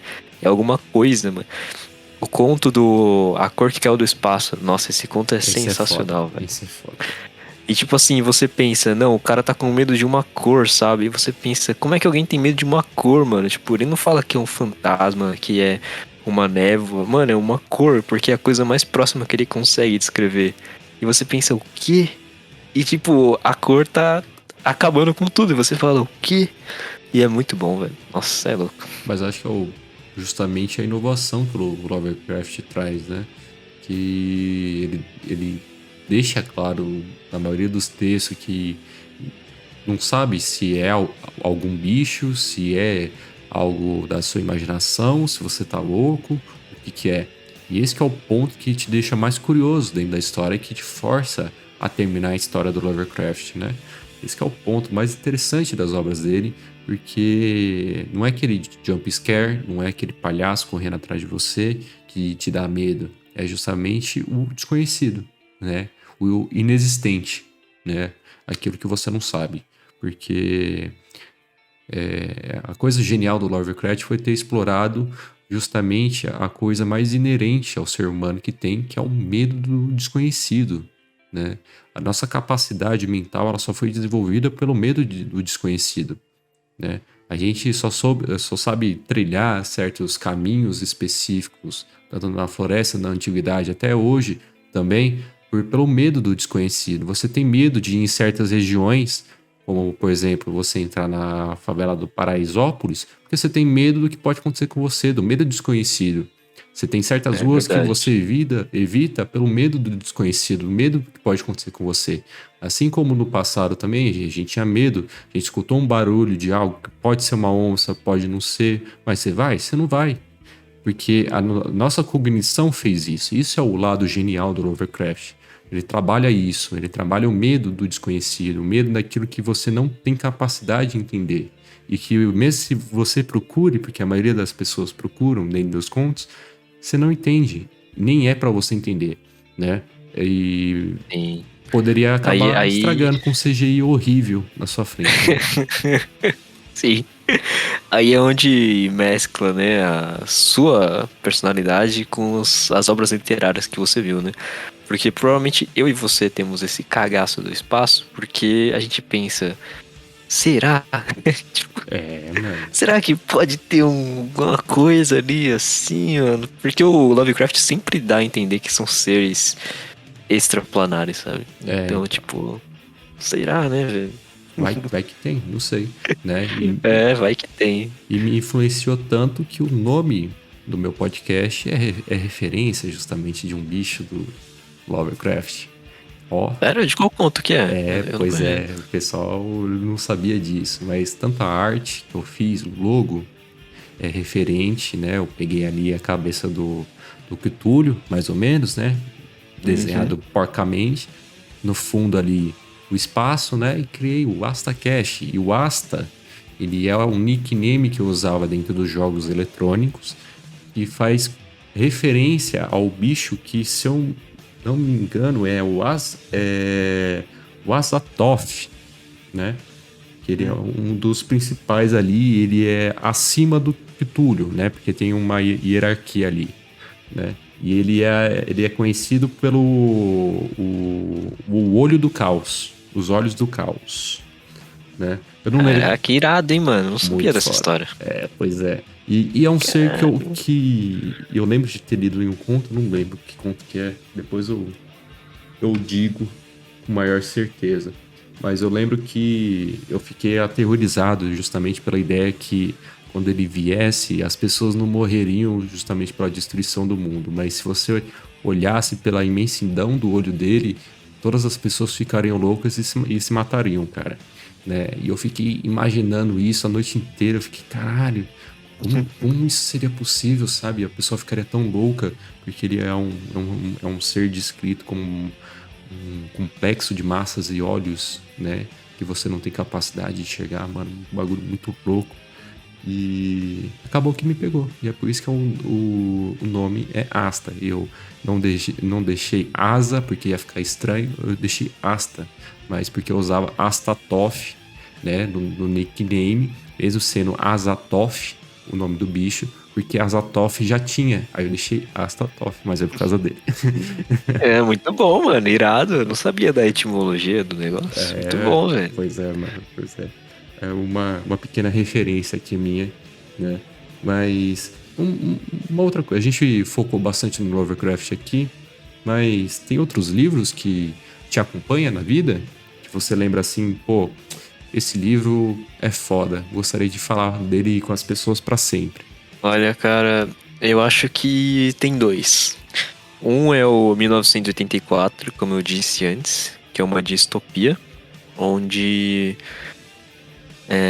a história principal é um cara que ele mora uma versão do mundo lá, onde ele mora na Inglaterra e aí é dominada por um regime super totalitário, super de censura. E o livro te dá uma vibe totalmente de opressão, assim, tipo, o cara vive totalmente restrito ao sistema. Então, o termo BBB, né, veio dali, o Big Brother, ele vem justamente do 1984, que é como eles chamam praticamente o governador, né, o presidente do local, que ele tá sempre de olho em você. Então, o personagem vive todas as histórias do livro tentando sobreviver a essa opressão. E ele querendo fazer, tipo, as coisas mais básicas do mundo. Tipo, ter um relacionamento, poder ter um momento de paz, assim. Então, é um livro... Quando eu li, tipo, eu me sentia mal lendo, assim, sabe? É aquele livro que, mano, te deixa pra baixo mesmo. Porque acontece muita desgraça, velho. É, E aí... Você chegou a ler já o 1984, Jean? já li, cara, já li e, puta, é aquele livro que você tem que estar muito de bem com a vida, né, politicamente estável, sabe? Pra você ler, porque realmente chega em umas partes, determinadas situações ali, e se você fizer paralelo com o que acontece ou deixa de acontecer atualmente em partes do mundo ali, você fica triste, né? E pensa ali que, por mais que seja uma distopia, como o Hideki falou, acaba que tem muito paralelo com as coisas que acontecem hoje em dia, sabe? Com Não, certos e tipo, abusos. o que assusta é que é uma distopia, mas ela pode ser real, sabe? É, Tipo, não é uma coisa tão distante assim. sim. Tipo, Star Trek 500 anos no futuro. Ela pode acontecer ou pode ter acontecido. É o que te deixa mais assustado, assim, porque a forma como o personagem vive. O autor ele é genial justamente por te colocar no lugar de uma pessoa comum, sabe? Ele não te coloca no lugar de uma, uma super celebridade, uma pessoa super influente na trama. Você é uma pessoa comum. Então, tipo, as ações que o personagem toma eram as ações que você provavelmente tomaria. E aí, assim, quando eu tava lendo, eu realmente tinha me identificado com o personagem. Então as coisas boas que aconteciam, eu falava, puta, aí sim, Winston, aí sim, mano, aí deu bom. Quando ele se lascava, mano, eu ficava muito triste, velho. Né. E, tipo, é aquele tipo de livro que, se você entrar no mundinho, ele é uma experiência única, assim, na leitura, mano. Acho que o ponto forte do livro é que é isso daí que o Hideki falou, a proximidade do personagem, né? Eu via o personagem como um amigão, tá ligado? Parecia um Uhum. amigo que eu não via há muito tempo. E realmente, quando acontecia certas situações ali em volta do que estava acontecendo, eu ficava imaginando amigos próximos meus, né? Passando por aquilo, eu falava, caralho, como é pesado, né? E, puta, obviamente outras mídias conseguem trazer um pouco disso também. A gente tem filmes com críticas sociais muito interessantes, né? Teve o recente Corra, que é muito legal, mas o lado bom do livro é que só ele tem a capacidade de justamente passar uma informação por completo. Por que eu digo isso? Um livro, ele dá margem para interpretação, né? Um livro, ele é tão preenchido, mas tão preenchido, que ele só vai dar margem para interpretação se ele quiser. Assim como um paralelo também a aquele livro da escola, Hideki, que a gente lia, como que é? Puta, esqueci o nome. Mas que tinha a mulher e o homem, aí, sabe, ficava pensando Ah, se traiu ou não. é. Puta, esqueci o nome, foi mal. Dom Casmurro? Acho que Não é. sei se é Não, esse. acho que é. Né? E tem essa discussão, mas por quê? Porque o autor ele abre essa discussão. A gente não sabe o que que é, o que que não é, né? E é proposital isso. Enquanto o próprio 1984 ou outros livros, eles são muito fechadinhos neles e eles não dão margem à interpretação. Eles passam a mensagem por completo, sabe? E eu acho que esse é o Uhum. ponto forte que nenhuma outra mídia consegue fazer isso a não ser o livro, né? Exato.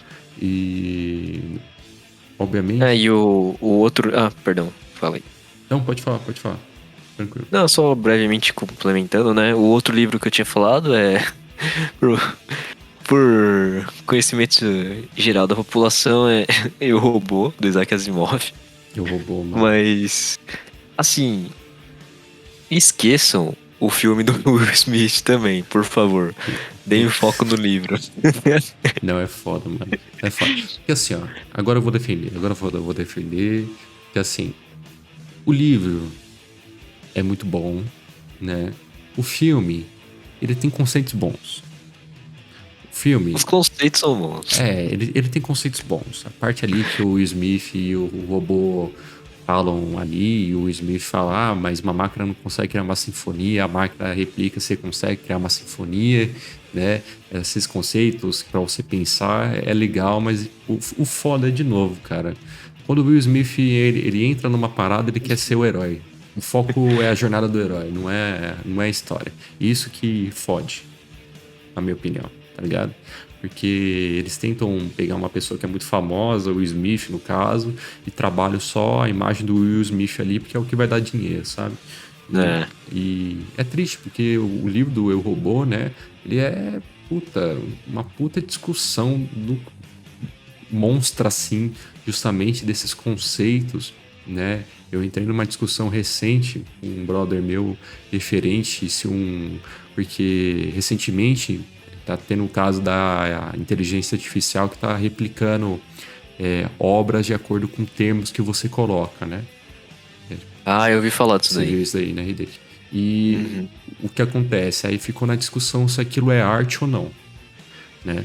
Porque entra naquele aspecto da arte ser algo que você utiliza todo o seu sentimento, o momento que você está passando, aquela imagem que você está vendo, e o robô ele está replicando algo com base numa série de informações ali que ele tem, né? Tem toda essa discussão. Será que ele está se expressando ou ele foi programado para se expressar? Exato. Né? Mas aí eu entrei justamente nessa questão que é abordada tanto no filme quanto no livro também do Eu, Robô, que, né, tem essa discussão que eu falei, vou pegar do filme que é mais lúdico pro pessoal, provavelmente não leu, mas que falam que, mas se um robô compor uma sinfonia, ele compôs mesmo ou ele tá replicando algo?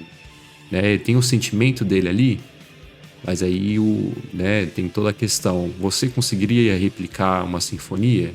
Né? Ou a questão, um robô não consegue criar uma sinfonia porque ele não tem sentimento, ele não foi programado para isso.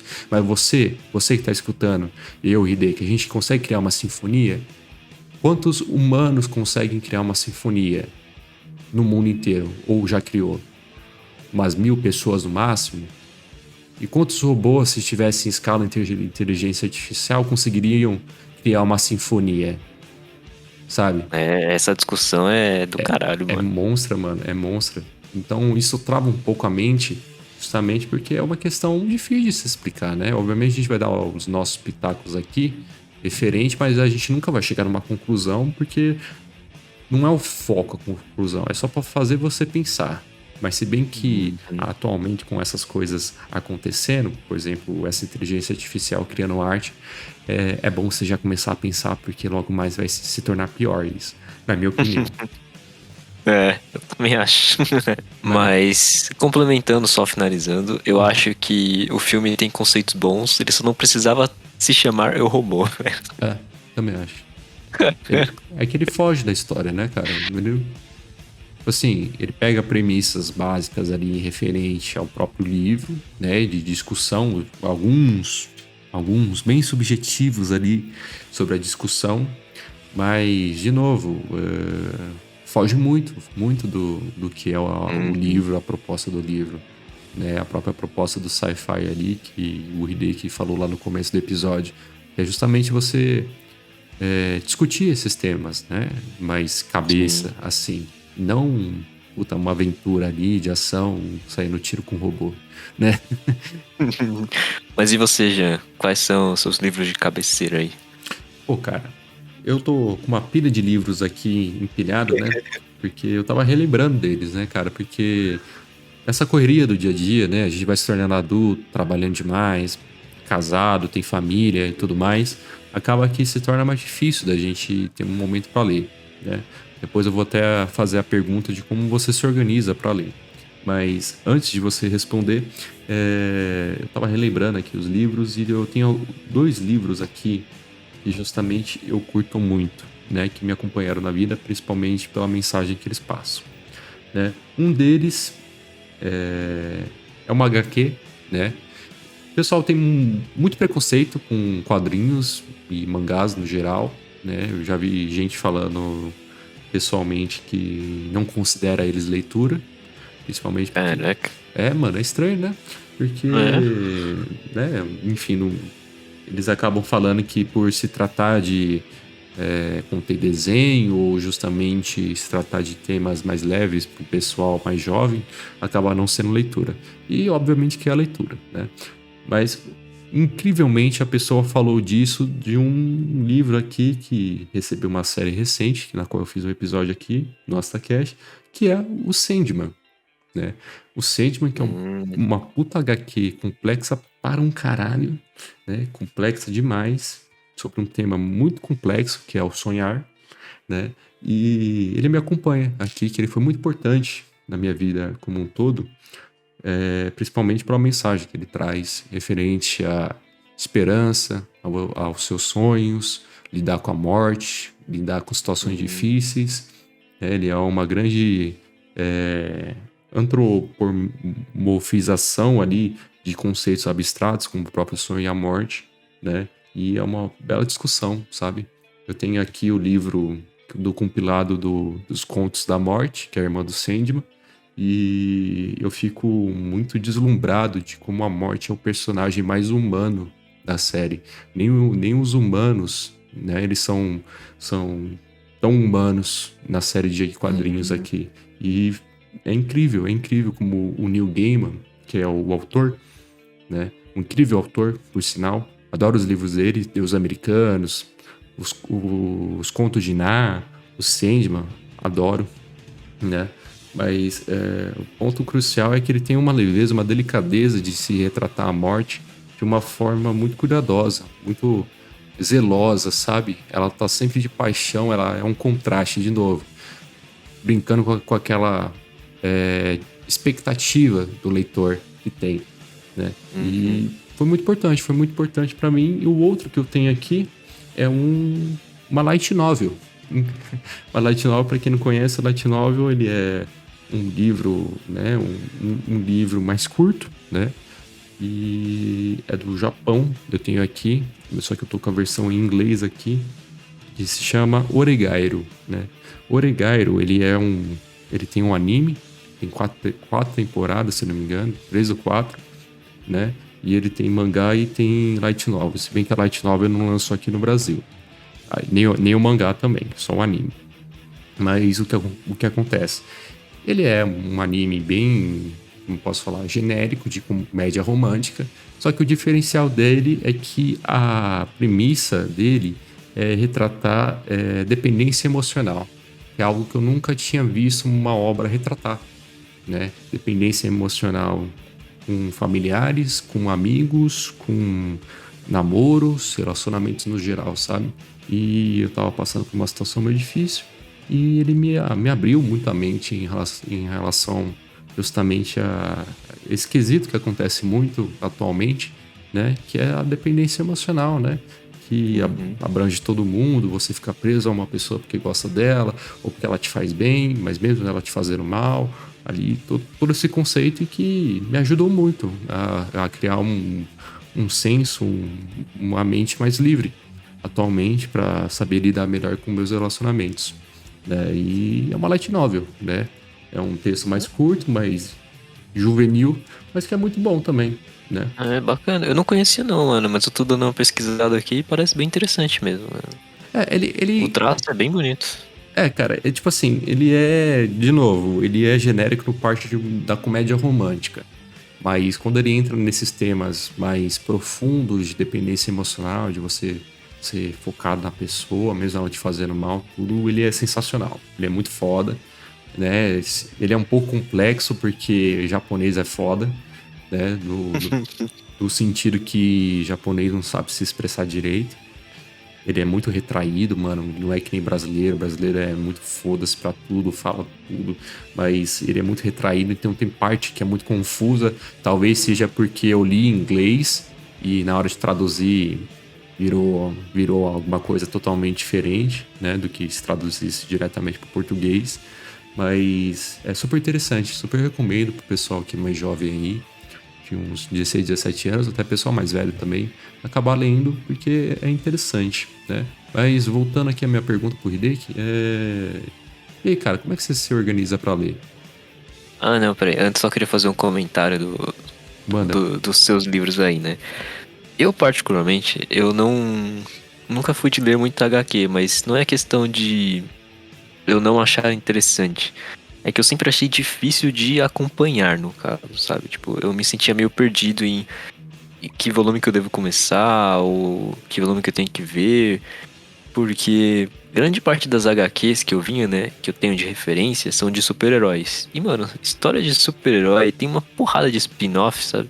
Que eu ficava pensando, cara, aonde é que eu tenho que começar, sabe? Foda. E aí isso acabava me dificultando um pouco. Mas a do Sandman parece realmente interessante. Eu comecei a assistir a série, né? Estou no episódio 1 ainda, sou devagar para ver. Mas eu estou assistindo. E pela recomendação do Janzito aí, né? E realmente é bem legal a maneira como ele retrata, tipo, uma coisa. Eu acho foda quando os autores eles pegam temas comuns e transformam em coisas surpreendentes. Tipo, o sonho é uma coisa que todo mundo tem, todo mundo fala, todo mundo comenta sobre, mas ninguém nunca tinha pensado em fazer tipo uma história sobre sonho, sabe? E eu acho muito foda quando alguém consegue pegar um tema que é geral e transformar isso numa história surpreendente, sabe? Então, realmente, essa questão de. Acho que é tato mesmo do autor de conseguir transformar isso é realmente louvável, mano. Então, eu tô gostando da série até o momento. Aqui eu sou o arauto do Sandman, eu espalho a palavra do Sandman, todos que estão escutando são obrigados a ver, mentira. Mas é muito foda.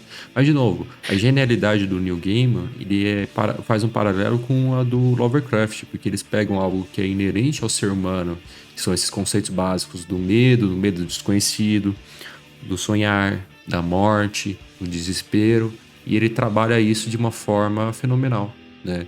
Porque Uhum. independente do seu gênero, independente da sua nacionalidade, do que você acha de política, do seu time de futebol, da sua religião, você acaba passando por essas situações e ele acaba conversando com todos, né? E esse que é o foda do Lovecraft e do Neil Gaiman, é isso que diferencia eles de autores comuns, né? Na minha opinião.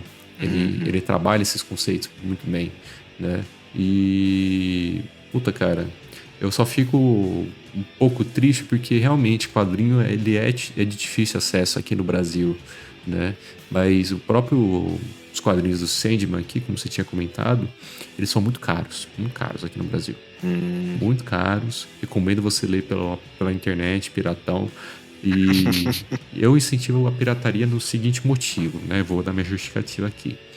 Assim, se o autor ele é brasileiro e você tem fácil acesso, porra, vai lá, prestigia o cara, compra o bagulho, fortalece o cara, porque quem tá no meio ali, que é escritor, sabe quão difícil que é pro cara conseguir uma editora, como que é pra conseguir fazer o trampo dele ali, ainda mais no momento atual que a gente vive no Brasil, de crise e tudo, né? Então, puta, fortalece o trampo. Mas agora algo que vem de fora e que a gente não tem acesso, né? Ou que o Uhum. acesso é muito limitado ali pelas edições, né? Os quadrinhos eles foram na década de 80 mandados para cá pela Vertigo, tudo, né? Distribuídos pela Panini e tudo, mas é difícil você achar. É difícil eles mandarem de novo. Tem as coleções aqui que tem todas as histórias, mas eles são muito caros. E o jovem ali, ele não tem acesso a isso, só paga 500 conto num compilado de histórias do Sandman, sabe? É muito foda. Uhum. Então, nesse tipo de situação, eu recomendo sim, vai lá, procura um PDF, alguma coisa e vai lá e lê, cara, né? Obviamente, se aparecer um patrocínio aí da Panini, não sei o que, eu retiro tudo que eu falei, tá? Eu retiro tudo, me pagando, não tem problema nenhum. Com certeza, velho. Se quiser, manda a coleção do Sandman aí ó, pra mim, que vai ficar bonitão na minha stand. Fazer uma publi aqui. Ó, fazer uma publi aí, é foda. Vai, Mas cara. respondendo então a sua pergunta lá, como você disse, né? A gente vai crescendo e vai ficando com menos tempo pra fazer essas coisas como leitura, jogar videogame, essas coisas assim. Mas pra leitura, incrivelmente assim, eu sempre tive o costume de ler em transporte público, sabe? Ou no metrô, ou no busão. Sentar em casa e ler, eu acho praticamente impossível, mano. Eu nunca consegui fazer isso de uma maneira tão eficiente quanto no ônibus, sabe? Então, atualmente no caminho pro trabalho, eu vou, pego meu Kindle, leio. Estou lendo seu livro, inclusive. Quero o feedback logo mais. É, mas é isso, indo pro trabalho, ou, não sei, saindo no final de semana. Eu sempre tô com um Kindle embaixo do braço ali pra ler. É, Como é que você faz a sua rotina? Pô, cara, então, atualmente eu não. Puta, eu leio bem menos que eu deveria, sabe? Eu até sinto falta, sinceramente, porque é foda. A vida de adulto é complicado, é estressante, Dono né? de casa. Dono de casa, puta, não para pra nada, é foda, cara, é foda. Sai do trabalho, tem que lavar a louça, tem que limpar casa, tem que fazer comida, tem que fazer não sei o quê. Então é complicado. Eu entendo quem acaba não lendo tanto, né? Como eu próprio não leio. Mas você tem que se esforçar e tem que correr atrás. Nem que seja para você ler uma notícia, nem que seja para ler sobre algo que você gosta ali no momento, sabe? Porque é importante você estimular a sua mente, né? Sempre continuar lendo ali, procurando mais conteúdo para você poder justamente fazer a manutenção ali da sua mente. Quantas pessoas hoje em dia acabam nesse imediatismo que a gente está vivendo, de rede social e tudo, que você consome conteúdo em 10 segundos porque você não tem tempo para nada, não tem tempo para comer, não tem tempo para nada, você só rola para cima, vê ali um videozinho de 5, 10 segundos ali no máximo, sabe? E tudo isso faz muito mal para sua mente. Porque Pô, esse tópico vale um podcast, hein, vale mano. um podcast, mano, porque é saúde mental, tá ligado? É saúde mental que te afeta ali e o quanto de gente tá sofrendo aí de burnout justamente por viver no 220 aí direto de, Não.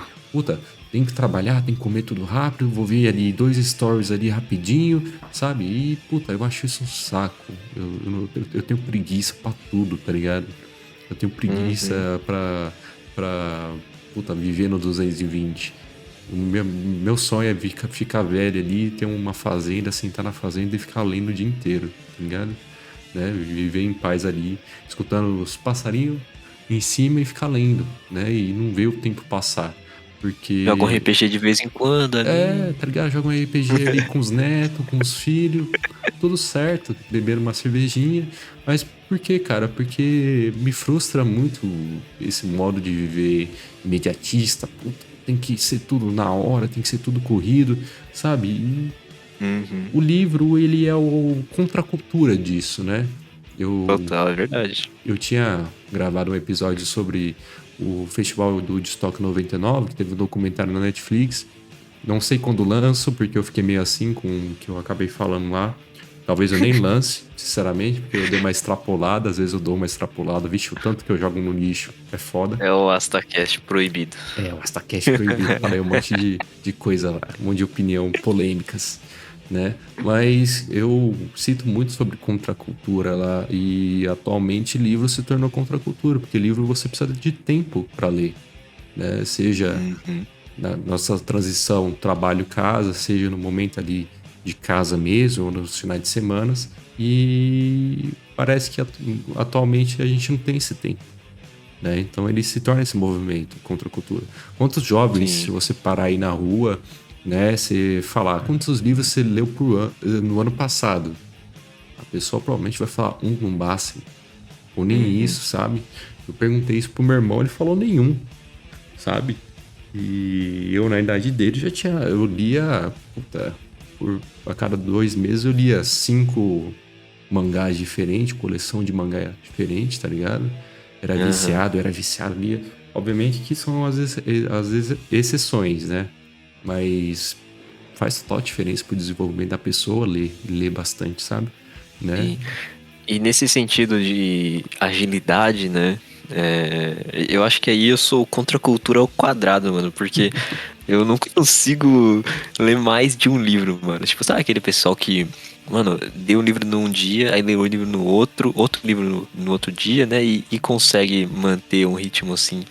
Mano, eu não consigo, velho. Eu já, inclusive, falei pro Jean, ó, eu vou ter que terminar o livro que eu tô lendo aqui pra começar o seu depois e tal, porque eu não consigo conciliar duas leituras, mano. Tipo, Não, quando eu tô mano. começando um livro assim, eu tenho que ir, eu tenho que terminar, ou tipo, ou dropar se ele for muito, muito chato, velho.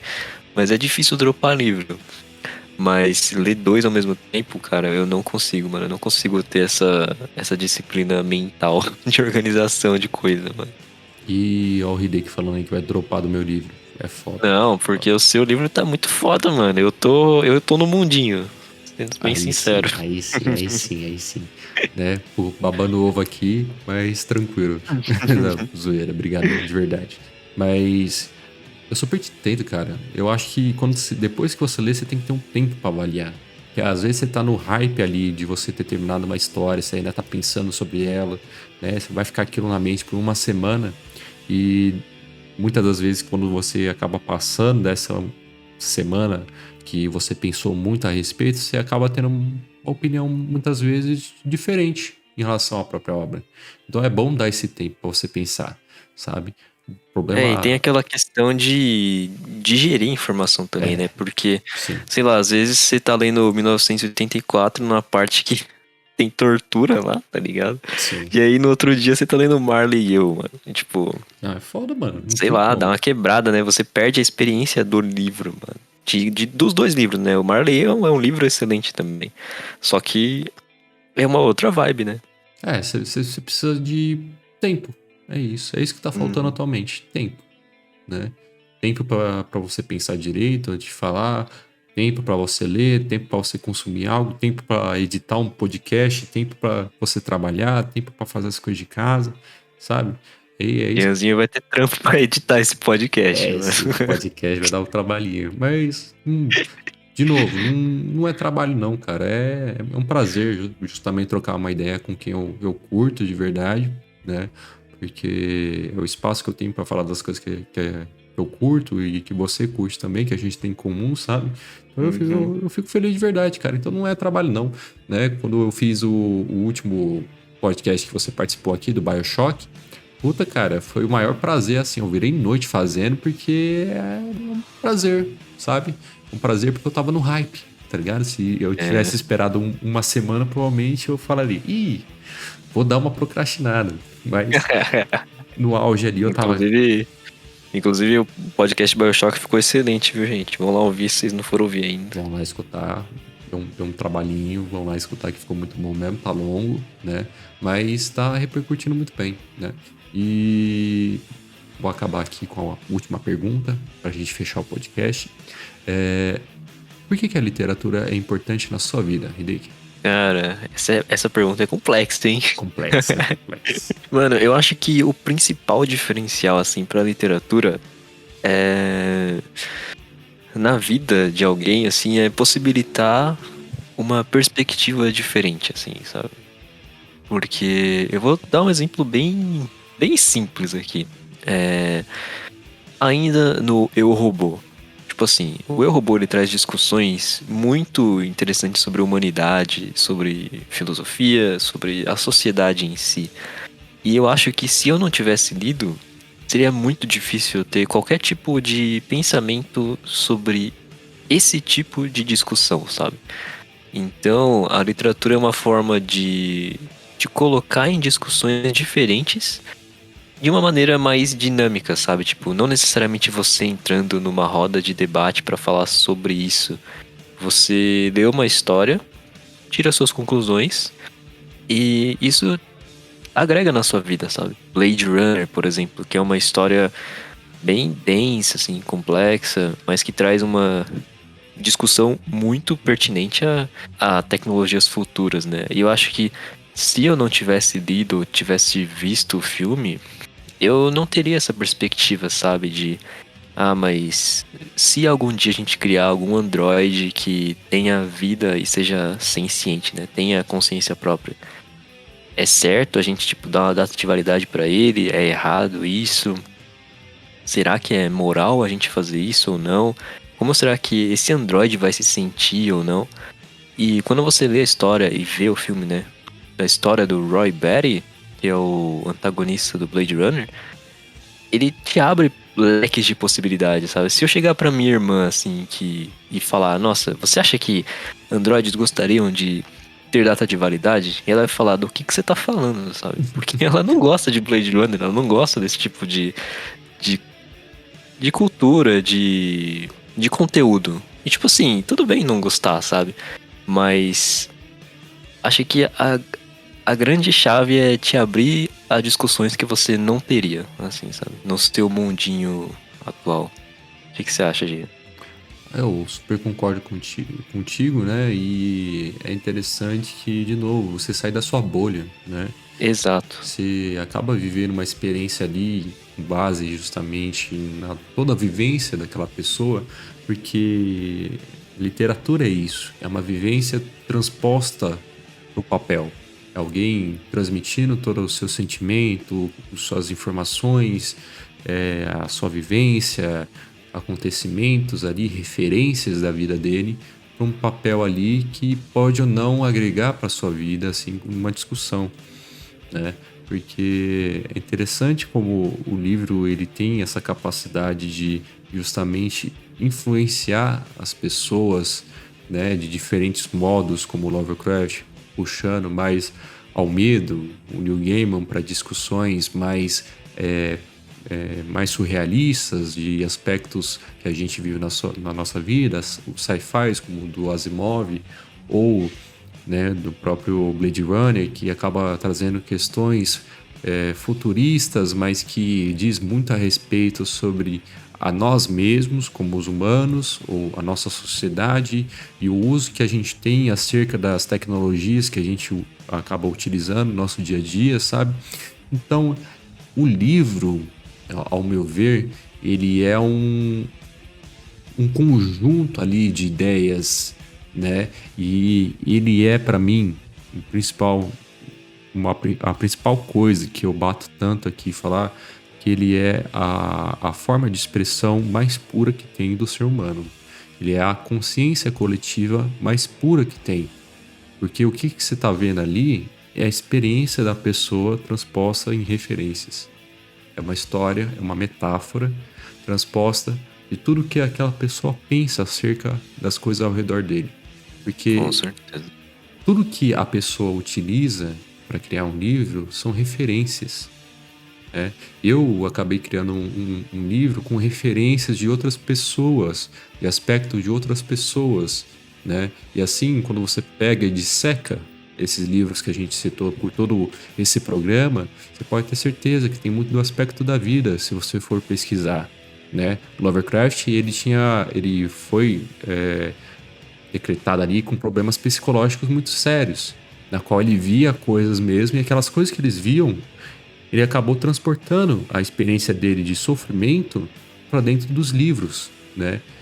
O que é mais puro do que isso, do que a própria experiência, a vivência da pessoa, sabe? Né? Então, o livro para mim é uma das formas mais bonitas e mais puras de expressão que a vida tem. E é essa consciência coletiva que eu tanto bato e que tanto critico atualmente que falta nas pessoas. Uma consciência coletiva, você sair da sua bolha, você experimentar coisas novas e você ter consciência que todo mundo tem uma experiência, todo mundo tem uma vivência e que a sua não é necessariamente a única visão que tem, né, de mundo. Eu acho que, só complementando o que você disse, né? Eu acho que o bacana do livro é porque ele é uma experiência individual, mas ainda assim coletiva, sabe? Sim. Porque você tem que interpretar o que aquele autor tá querendo te falar, mas é a sua interpretação, tipo, não é alguém te falando de uma história. É você interpretando aquele negócio. Sim. É diferente de um filme onde, por exemplo, a trilha sonora faz totalmente diferença no que você tá interpretando. Se você tirar o violino, aquele violino de terror de um filme de terror, você perde um pouco da essência do terror, sabe? Mas quando você tá sozinho ali, concentrado, lendo o livro, você imagina a trilha sonora que você quiser, sabe? Sim. Você interpreta da forma que você quiser. Então, é uma experiência onde você tem que entender o que a outra pessoa tá querendo te passar, né? Mas ainda assim é uma experiência muito Pessoal, própria, sim. pessoal, exatamente. Então acho que essa é a graça de ler um livro, né? Não, total. É o que eu sinto jogando RPG, né? Fazendo um paralelo. Porque são essas vivências, né? Porque você está utilizando sua vivência para interpretar aquele livro com aquela ideia que tá te passando. E o RPG de mesa é isso, esse choque de vivências, onde cada um tem um estilo de jogo diferente, tem um modo de pensar diferente, tem uma opinião diferente, que acabam se chocando e trazendo uma história nova, né? Exato. E é isso que é o belo, né? Isso que é o belo da literatura, isso que é o belo do jogar RPG. Né? Eu sou um grande entusiasta dos dois. Eu acho que as pessoas têm que ler mais, jogar mais RPG. E Concordo, exatamente. esse podcast, ele serviu justamente dessa crítica que eu venho fazendo a mim mesmo e ao meu redor, porque, puta, cara, como falta a gente ler mais literatura assim, incentivada, sabe? Autores nacionais, porque quando a gente pega literatura até nas escolas a gente acaba lendo só coisas muito antigas, não que elas não sejam boas e relevantes, mas como falta representatividade moderna, sabe? E Acaba é não estranho. atraindo, né, na verdade. Pode até ter, mas não atrai. É isso aí mesmo. Não sei por que não atrai. E é estranho, né? Para mim é estranho. É que eu não sei se também é aquela questão de que as obras que eles passam no colégio exigem uma maturidade maior, sabe? É tipo você querer dar o Blade Runner pra uma criança de 10 anos ler, sabe? É uma. Eu não sei se é essa questão de idade, sabe? De maturidade, de entender aquelas histórias.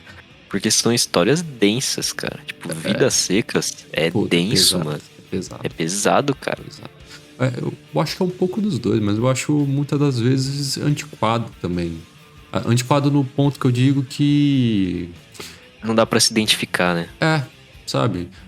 Mesmo histórias antiquadas, entre aspas, como o próprio Lovecraft, que é ali do século X, tudo, no século não, na década de 10 tal, do século passado, tudo, né? Mas você se identifica com o personagem porque ele é um ser simples. E quando a gente passa para essas histórias, como ele é muito específico, muito detalhista enquanto ao que ele passa, aonde que ele passa, na situação que ele passa, você não tem nenhuma vivência daquilo, então pode ser um pouco confuso para a criança, né? Não diz respeito a você, sabe? Não diz respeito a algo que você viveu. Você pode acabar achando foda por referências, de novo, de parentes seus, né? Alguma coisa que você já viveu, mas é difícil. Por isso que eu acho que não tem tanto interesse da juventude nesse tipo de livro e pode acarretar de as pessoas acharem, pô, se mandam ler isso na escola, então é porque não tem muito livro da hora, né? Tem essa. Porque o primeiro contato é o que importa, querer, assim, na maioria das vezes, sabe? E pode afastar um público por causa disso. Não acho que tem que descartar, eu acho que o pessoal do ensino médio precisa ler esses livros, que esses livros são importantes para construção da cultura brasileira, mas às vezes é foda, cara. Às vezes eu não, porra, ler Don Quixote, tá ligado? É foda. E Don Quixote nem é aqui do Brasil, né? Mas é foda. Se for pra ter literatura estrangeira, é melhor ter aula de Dungeons and Dragons, né, mano? Ué, não é, mano? Colocar um Senhor dos Anéis, um Harry Potter pros mano ler? Porra, sai fora. Vamos falar assim, lição do 9º ano, leia o manual do jogador. Pronto. Lição do 9º ano. Quais que são as 3 magias proibidas do Harry Potter? Nossa, mano, ia ser foda, tá ligado? Mas é isso, eu acho que precisa de mais de incentivo, né, cara? Literatura é muito bom pro desenvolvimento da pessoa, seja ela adulta, criança, né? O que você acha? Concordo. Não, sim, com certeza. E acaba que eu sinto falta disso, né? Eu fico feliz que a gente tenha contribuído aqui, né, para esclarecer diversos pontos. A gente tem uma fugida um pouco, mas esse que é o legal da conversa, né? A gente poder justamente acabar abordar um pouco de tudo, falar um pouco de tudo daquilo que a gente gosta, né? E fico muito feliz aqui pro Hideki ter participado. Ele é quase um membro fixo aqui da bancada do AstaCast. Vou chamar ele para ser membro fixo, porque... Opa, tamo aí. Não, eu que agradeço pelo convite aí, principalmente num tema desse. Eu gosto de falar sobre o livro também, dos livros que eu gosto, então é uma discussão que agregou bastante, eu acredito. Provavelmente agregou bastante, né? Eu fico feliz quando acabar desenrolando dessa forma, né? Porque há uma sintonia bastante grande, até porque a gente temos em comuns, né? Eu e o Hideki. A gente tem vivências diferentes, mas de novo, algo a compartilhar e acrescentar. Então, eu fico aqui, né?